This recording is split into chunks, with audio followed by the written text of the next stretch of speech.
मूर्तिकार ने एक पत्थर उठाया और उसमें से मूर्ति बनाने के लिए जैसे ही औजारों को लिया, तुरंत पत्थर चीख उठा, मत मारो मुझे, मत काटो, मुझे पीड़ा हो रही है। मूर्तिकार ने कहा, कुछ अच्छे के लिए थोड़ी सी पीड़ा तो सहन करनी होगी। लेकिन वह पत्थर ना माना और ज़ोर ज़ोर से रोने लगा। तभी मूर्तिकार ने कहा, कोई बात नहीं। दूसरे पत्थर ने कहा, मैं आपके इस छैने हथौड़े से मूर्ति बनने के लिए तैयार हूँ।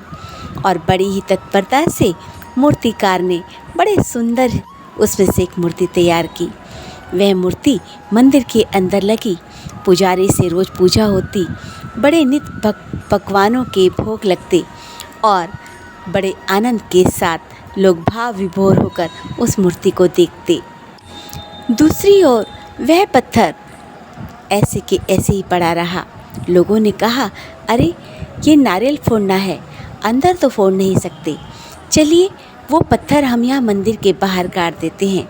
और बड़ा सा पत्थर वही उठाया और वहाँ पर रोज़ जो भी नारियल मंदिर के अंदर चढ़ता, उसके ऊपर उस नारियल को फोड़ा जाता। वह नित्य प्रतिदिन अपने ऊपर प्रहार सहन कर रहा था।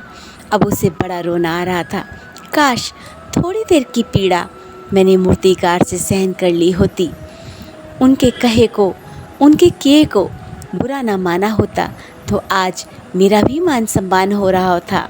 आज जैसे मेरे ऊपर रोज़ नारियल फोड़ा जा रहा है और मुझे पीड़ा हो रही है, ये सब मेरी ही करनी का फल है। और वह अंदर बैठी मूर्ति को बड़े ही कातर भाव से देखता था। अंदर बैठी मूर्ति मुस्कुरा रही थी और उसने कहा कि ऐसे ही तो होते हैं हमारे अध्यापक। हमारे अध्यापक हमें क्लास में पढ़ाने के लिए आते हैं, हमें नित्य नई चीज़ें बताने के लिए आते हैं। लेकिन होता क्या है, कुछ बच्चे ऐसे होते हैं, वह क्या बोलते, उफ़, आ गई दिमाग चाटने, अब पता नहीं क्या क्या बताएगी, ये बकवास करेगी, योगा के बारे में बताएगी, कहानियाँ सुनाएगी, अरे हमें नहीं पढ़ना है। काश ये टीचर होती ही ना यहाँ पर, बहुत दिमाग चाटती है, ऐसे करो बच्चों, वैसे करो बच्चों, पागल करके रख देती है, इतना काम देती है, इतना समझाती है। अरे जैसे और टीचर आते हैं ऐसे क्यों नहीं चली जाती बताकर हमें। और जो दूसरे बच्चे होते हैं वह भी इन चीज़ों को सुनकर हाँ में हाँ मिलाने लग जाते हैं।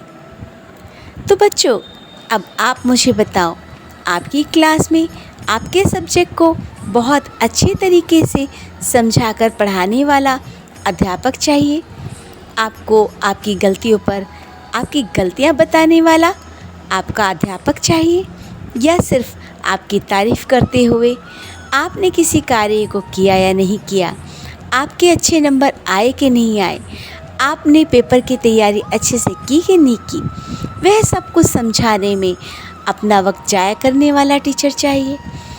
सोच आपकी है, आपको मंदिर के अंदर रखे वाला पत्थर बनना है या नित्य नए प्रहार ज़िंदगी के सहते हुए और यह रोते हुए, काश हमने अपने अध्यापक की बात मान ली होती।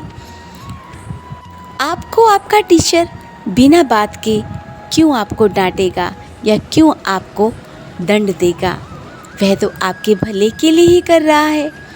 आपने अगर टेस्ट की तैयारी नहीं की, आप अगर पढ़कर नहीं आए, आपने अगर होमवर्क नहीं किया, तो क्या वह आपको डांटे भी नहीं, क्या आपको कुछ कहे भी नहीं।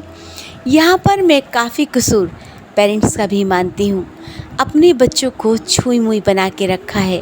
क्या आप अपने दिन भूल गए, आप कैसे पढ़ते थे? आज का पढ़ा हुआ बच्चा और कल का पढ़ा हुआ दूसरी एक बराबर हो गया है। आजकल के बच्चों की पढ़ाई सिर्फ मार्क्स लाने तक रह गई है, और वो मार्क्स भी आपके असली नहीं होते, क्योंकि हर स्कूल को अपनी रेपुटेशन प्यारी होती है। वह आपके बच्चे के 2 मार्क्स को 20 दिखा देता है और आप बड़े खुश हो जाते हैं। क्या आपका फ़र्ज़ नहीं बैठता, जो बच्चा क्लास में करके आया है, उस पेपर या उस टेस्ट को दिया है, उसी पेपर और टेस्ट को आप अपने सामने कराएं, हकीकत आपके सामने आ जाएगी।